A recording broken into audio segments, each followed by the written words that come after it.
Amor, imbatível amor. Capítulo 13. Vitória do amor. Enquanto vicejarem os sentimentos controvertidos da atual personalidade humana, estereotipada nos clichês do imediatismo devorador, enquanto os impulsos sobrepujarem a razão nos choques dos interesses do gozo insensato, enquanto houver a predominância da natureza animal sobre a espiritual, enquanto as buscas humanas se restringirem aos limites estreitos do hoje e do agora, sem a compreensão das consequências do amanhã e do depois, o ser humano arrastará a canga do sofrimento, estorcegando-se nas rudes amarras do desespero. Assim mesmo, nesse ser primário que rugia na terra, em convulsão, enquanto olhava sem entender os círios luminíferos que brilhavam no firmamento, o amor despontava. Esse lucilar que o impulsionou à saída da caverna, à conquista das terras pantanosas e das florestas, levando-o à construção das urbes, é o influxo divino nele existente, propelindo-o sempre para a frente e para o infinito. Daquele ser grotesco, impulsivo, instintivo, ao homem moderno, tecnológico, paranormal da atualidade, separa um grande pego.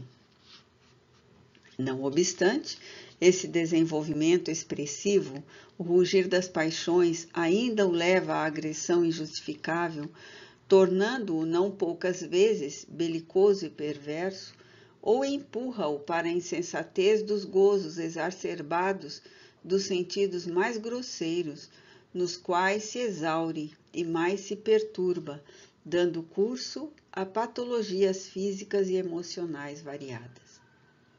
A marcha da evolução é lenta e eivada de escolhos.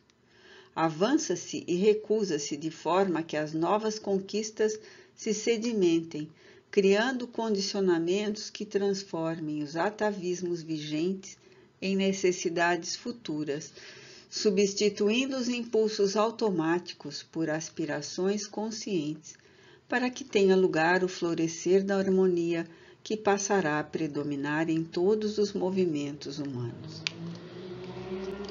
A insatisfação que existe em cada indivíduo é síndrome do nascimento de novos anseios que o conduzirão à plenitude, qual madrugada que vence de forma suave e quase imperceptível a noite em predomínio. Esse amanhecer psicológico é proporcionado pelo amor, que é fonte inexaurível de energias capazes de modificar todas as estruturas comportamentais do ser humano. Sentimento existente em germe em todos os impulsos da vida, adquire sentido e expande-se no campo da emotividade humana, quando a razão alcança a dimensão cósmica, tornando-se fulcro de vida que se irradia em todas as direções. Presente nos instintos, embora de forma automatista, exterioriza-se na posse e defesa dos descendentes, crescendo no rumo dos interesses básicos, para tornar-se adimensional nas aspirações do belo, do nobre, do bem.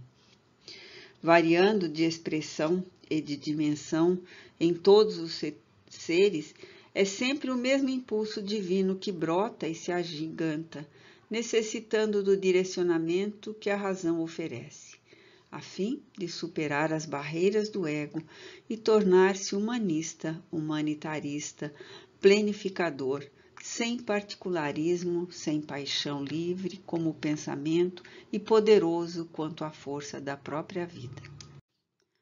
Amor-terapia. Na causalidade atual dos distúrbios psicológicos, como naquelas anteriores, sempre se encontrará o amor ausente como responsável. Animalizado pelos instintos em predomínio, fez-se responsável pelos comprometimentos morais e psicológicos que engendraram os distúrbios complexos desencadeadores das personalidades psicopáticas, ora exigindo-lhes alteração de conduta interior a fim de experimentarem equilíbrio sem os transtornos afligentes. A conquista do amor é resultado de processos emocionais amadurecidos, vivenciados pela conquista do si. Inicialmente, dá-se a paulatina conscientização da própria humanidade em latência, quando lampejam os sentimentos de solidariedade, de interdependência no grupo social, de afetividade desinteressada, de participação no processo de crescimento da sociedade. Cada conquista que vai sendo adquirida enseja maior perspectiva de possível desenvolvimento, enquanto as necessidades da evolução desenham mais amplos espaços de movimentação emocional.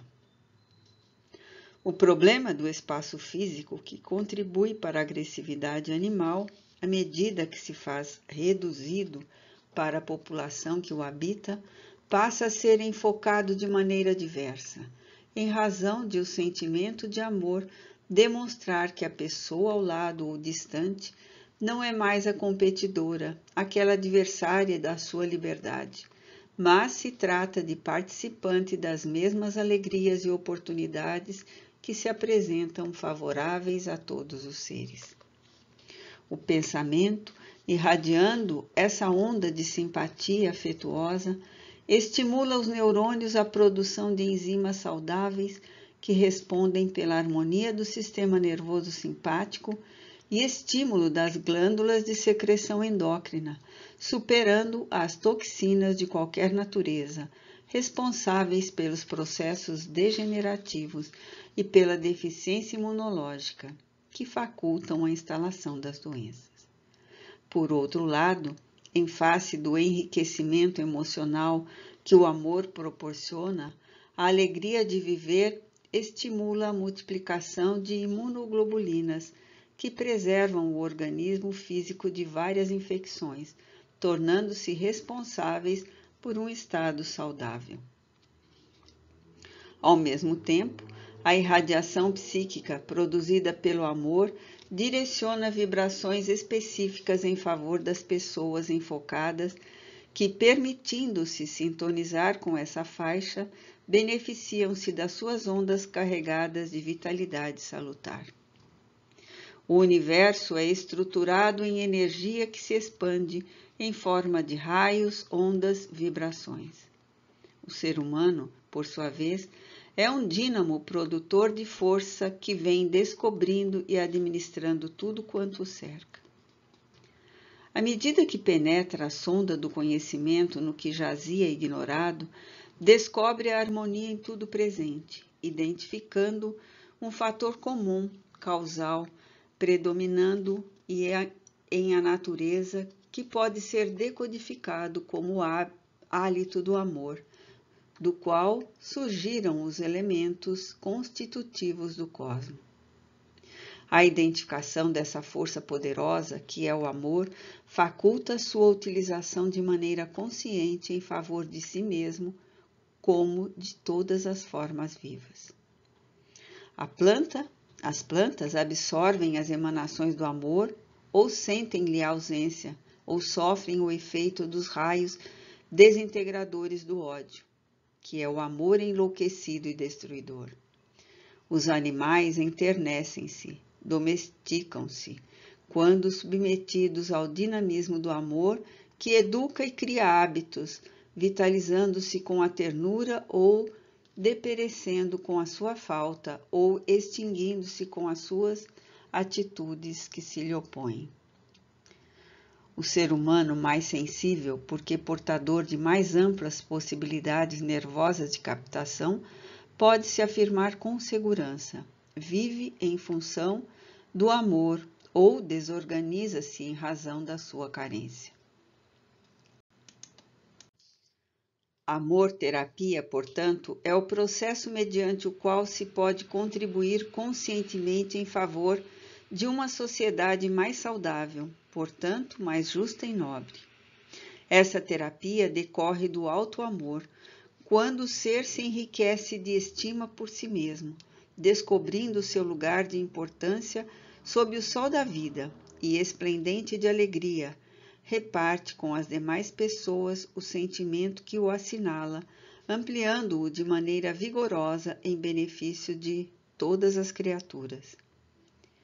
Enquanto as irradiações do ódio, da suspeita, do ciúme, da inveja e da sensualidade são portadoras de elementos nocivos, com alto teor de energias destrutivas, o amor emite ondas de paz, de segurança, sustentando o ânimo, ao quebrado pela confiança que transmite, de bondade pelo exteriorizar do afeto, de paz em razão do bem-estar que proporciona, de saúde como efeito da fonte de onde se origina.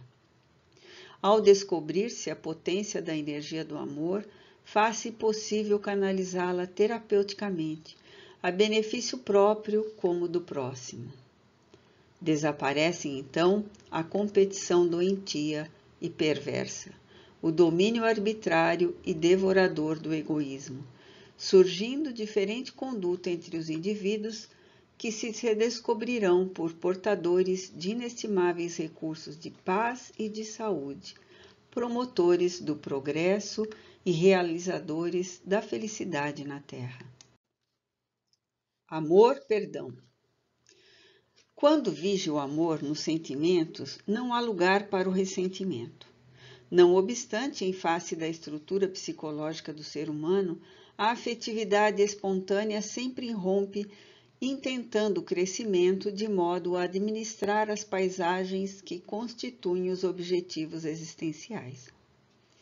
Não conseguindo atingir as metas, porque se depara com a agressividade inerente ao processo de desenvolvimento intelecto-moral, que ainda não se pôde instalar, sente-se combatida e impelida ao recuo. Tal ocorrência, nos indivíduos menos equipados de valores éticos, gera mal-estar e choques comportamentais que se podem transformar em transtornos aflitivos. Quando isso sucede, o ser maltratado refugia-se na mágoa, ancorando-se no desejo de desforço ou de vingança. A injustiça de qualquer natureza é sempre uma agressão à ordem natural que deve vigir em toda parte, especialmente no homem, que por instinto defende-se antes de ser agredido, arma-se temendo ser assaltado, fica à espreita em atitude defensiva. Tudo quanto lhe constitui ameaça real ou imaginária torna-se-lhe temerário e, por mecanismo de defesa, experimenta as reações fisiológicas específicas que decorrem das expectativas psicológicas. A raiva, sob esse aspecto, é uma reação que resulta da descarga de adrenalina na corrente sanguínea quando se está sob tensão, medo, ansiedade ou conflito defensivo. O medo, que às vezes a inspira e impulsiona a agressão, em cujo momento assume o comando das atitudes, assenhorando-se da mente e da emoção. A criatura humana, portanto, convive com esses estados emocionais que se alternam de acordo com as ocorrências e que se podem transformar em transtornos desesperadores, tais o ódio, o pânico, a mágoa enfermiça.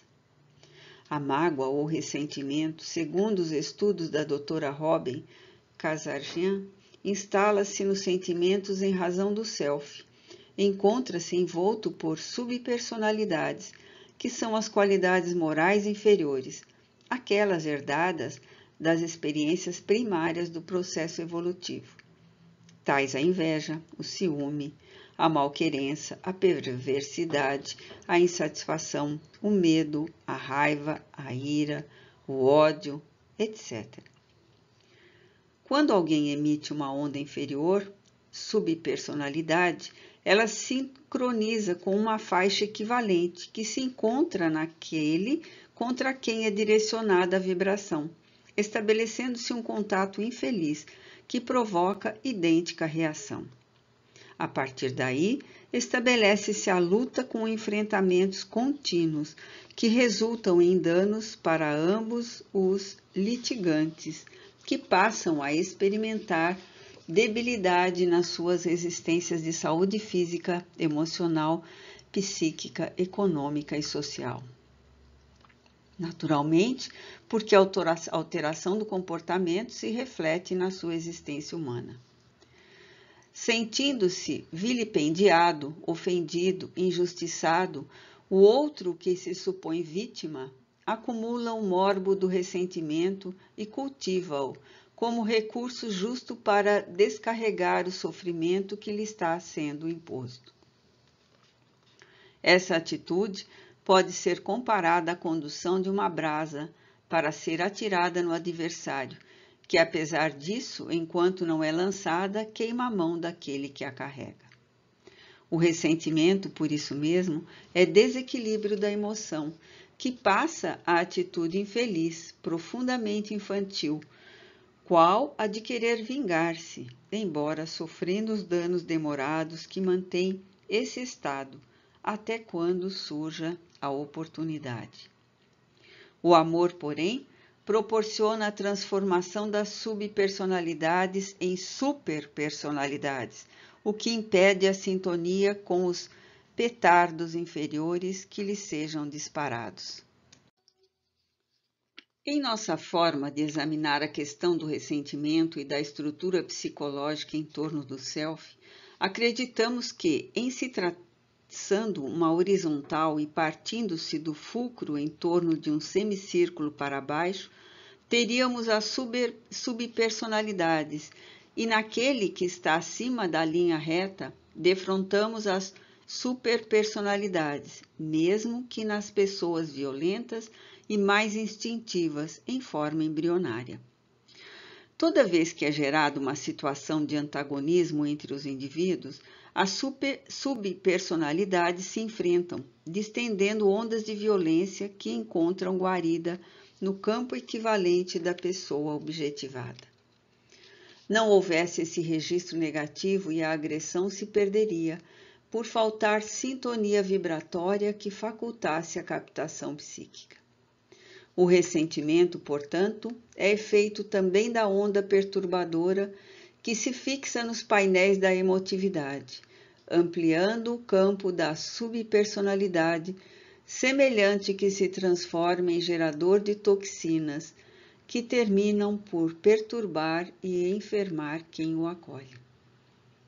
Sob o direcionamento do amor, a subpersonalidade tende a adquirir valores que a irão transformar em sentimentos elevados. Superpersonalidades anulando lentamente a sombra, o lado mal do indivíduo, criando campo para o perdão.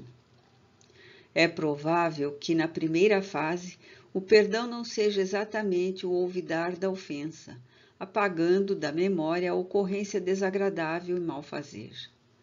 Isso virá com o tempo, à medida que novas conquistas éticas forem sendo armazenadas no inconsciente, sobrepondo-se às mazelas dominantes, por fim, anulando-lhe as vibrações deletérias que são disparadas contra o adversário, ao tempo em que desintegram as resistências daquele que as emite. Não revidar o mal pelo mal é forma de amar, concedendo o direito de ser enfermo àquele que se transforma em agressor, que se compraz em afligir e perturbar. Nessa condição, estágio primário do processo de desenvolvimento do pensamento e da emoção, é natural que o outro pense e haja de maneira equivocada. O amor-perdão é um ato de gentileza que a pessoa se dispensa, não se permitindo entorpecer pelos vapores angustiantes do desequilíbrio ou desarticular-se emocionalmente sob a ação dos tóxicos do ódio ressentido. O homem maduro, psicologicamente, é saudável por isso. Ama-se e perdoa-se quando se surpreende em erro, pois que percebe não ser especial ou alguém irretorquível. Compreendendo que o trabalho de elevação se dá mediante as experiências de erros e de acertos, proporciona-se tolerância, nunca, porém, sendo complacente com esses equívocos, a ponto de os não querer corrigir. É atitude de sabedoria perdoar-se e perdoar, porquanto a conquista dos valores éticos é consequência natural do equilíbrio emocional, patamar de segurança para a aquisição da plenitude. O amor é força irradiante que vence as distonias da violência vigente no primarismo humano, gerador das subpersonalidades. Surge como expressão de simpatia que toma corpo na emoção, distendendo ondas de felicidade que envolvem o ser psicológico, e se torna a força dominadora a conduzir os objetivos essenciais à vida digna. Fonte proporcionadora do perdão, confunde-se com esse porque as fronteiras aparentes não existem em realidade, desde que um somente tem vigência quando o outro se pode expressar. Amor é saúde que se expande, tornando-se vitalidade que sustenta os ideais, fomenta o progresso e desenvolve os valores elevados que devem caracterizar a criatura humana. Íncito em todos os seres, é a luz da alma, momentaneamente em sombra, aguardando oportunidade de esplender e expandir-se. O amor completa o ser, auxiliando-o na autossuperação de problemas que perdem o significado ante a sua grandeza. Enquanto viger nos sentimentos, não haverá lugar para os resíduos enfermiços da subpersonalidades, que se transformarão em claridade psicológica, avançando para os níveis superiores do sentimento, quando a autorrealização conseguirá perdoar a tudo e a todos, forma única de viver em plenitude.